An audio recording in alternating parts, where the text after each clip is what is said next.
ان الحمد للہ والصلاة والسلام علی نبی۔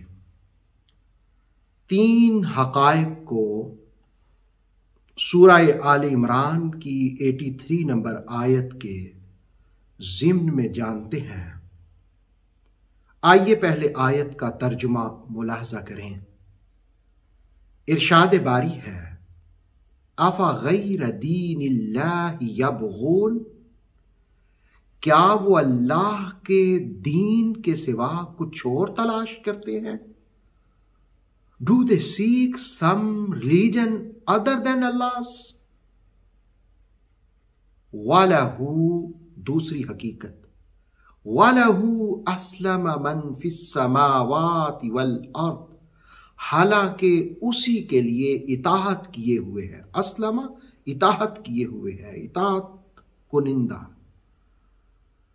من فی السماوات والارض، جو بھی آسمانوں اور زمین میں ہے، طوعا و کرہا، خوشی سے یا مجبوری سے۔ اور تیسری حقیقت، وَإِلَيْهِ يُرْجَعُونَ، نتیجتاً سب نے اسی کی بارگاہ میں لوٹ جانا ہے، اسی کی طرف لوٹ جانا ہے۔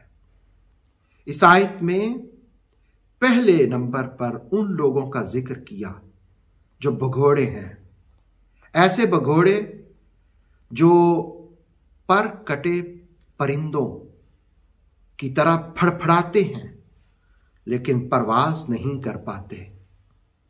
افغیر دین اللہ یبغون، جب اللہ کے دین کے سوا کسی اور کو تلاش کیا جائے تو پھر سمجھو پرواز نہیں ہوگی، تم پر کٹے پرندوں کی جانب ان کی طرح ہو۔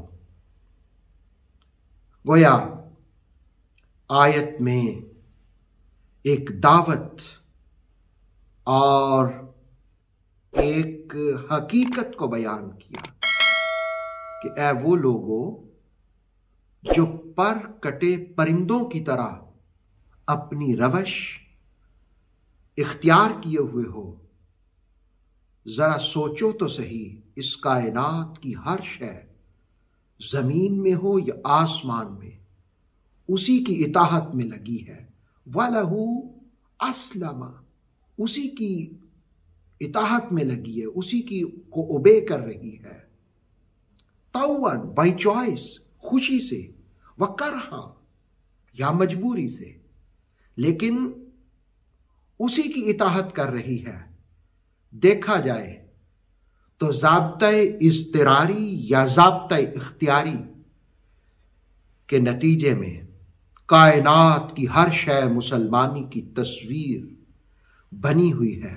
تفسیر تبصرہ کے الفاظ کتنے حقیقت اور آنکھیں کھولنے والے ہیں کہ اگر عرفان حق نصیب ہو تو آسمانوں اور زمین کی وسعتوں میں مسلمانی دکھائی دے گی، زمین کی مخلوقات میں اطاعت دکھائی دے گی، دریاؤں کی روانی میں اطاعت دکھائی دے گی، دھنک کے رنگوں میں اسی کی اطاعت ہوگی، آبشاروں کی اٹکیلیوں میں اسی کی اطاعت، سمندروں کی لہروں میں، ستاروں کی جھلملاہٹ میں اور چٹانوں کی صلابت میں، ہر جانب، ہر طرف، ہر سمت تمہیں مسلمانی ہی مسلمانی نظر آئے گی، دکھائی دے گی۔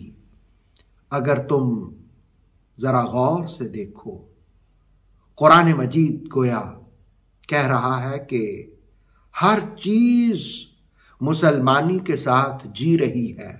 اے انسان، تجھے کیا ہو گیا؟ تو کیوں نہیں اس مقام کو سمجھ رہا؟ کیوں نہیں اس کی اطاعت کر رہا؟ حالانکہ نتیجہ کیا ہے؟ وَإِلَيْهِ يُرْجَعُونَ، سب نے اسی کی طرف لوٹ کر جانا ہے۔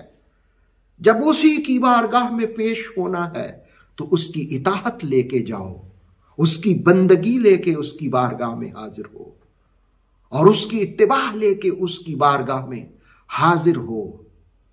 قرآن حکیم کی یہ آیہ مقدسہ کا جو انداز ہے وہ روحوں میں اترنے والا ہے، وہ دلوں کو گرمانے والا ہے، وہ آنکھوں کو کھولنے والا ہے کہ اے اس کے حکم کے سوا اور چیزوں کو تلاش کرنے والے ہو، اس کے دین کے سوا اور کچھ تلاش کرنے والوں، ذرا غور و فکر تو کر لو، کائنات کی ہر شے تو اسی کی اطاعت کر رہی ہے، اور پھر تم نے بھی اس کی بارگاہ میں پیش ہونا ہے۔ جب اس کی بارگاہ میں پیش ہونا ہے تو آیت سکھاتی ہے پھر اس مختصر سی زندگی میں اسی کا بن کر رہو، اسی کا بن کے جیو، اسی کی اطاعت کرو، دم دم اس کی اطاعت کرو، دن بدن اس کی اطاعت کرو، لمحہ بلمحہ اسی کی اطاعت کرو، موسم بموسم اسی کی اطاعت کرو، دن کو بھی اس کی اطاعت میں رہو، رات کو بھی اس کی بندگی میں رہو۔ اللہ ہمیں اپنی بندگی کا نور نصیب فرمائے۔ اوتھینٹک اسلامک نالج کے لیے نور وحی یوٹیوب چینل کو سبسکرائب کیجئے، بیل آئیکن کو بھی لازمی پریس کریں۔ نور وحی کے فیس بک پیج، ٹک ٹاک اور انسٹاگرام کو بھی فالو اور لائک کیجئے تاکہ ہماری ہر نئی آنے والی ویڈیو آپ تک بر وقت پہنچ سکے۔